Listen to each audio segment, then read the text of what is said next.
ভারতীয় জনতা পার্টি এই মুহূর্তে সারা ভারতবর্ষে তারা ক্ষমতায়।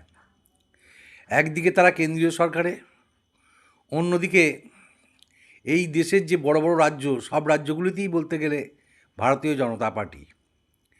কিন্তু এতগুলি রাজ্য এবং কেন্দ্রে ক্ষমতায় থাকা সত্ত্বেও ভারতীয় জনতা পার্টির কিন্তু রাজনৈতিক তৃপ্তি আসছে না।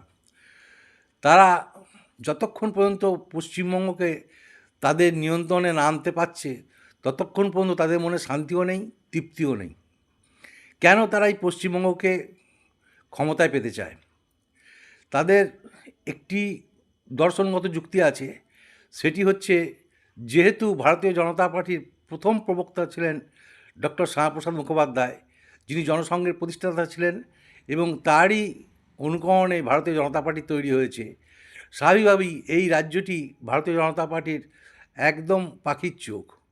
অন্যদিকে পশ্চিমবঙ্গে অজস্র উদ্বাস্তু বাংলাদেশ থেকে মুসলিমদের দ্বারা অত্যাচারিত হয়ে এই রাজ্যে আশ্রয় নিয়েছে।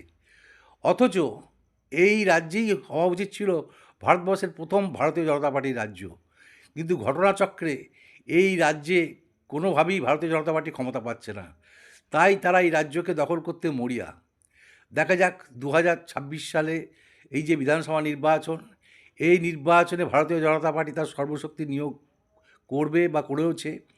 দেখা যাক এই 4 মে পশ্চিমবঙ্গের বিধানসভা নির্বাচনের কী ফলাফল হয়।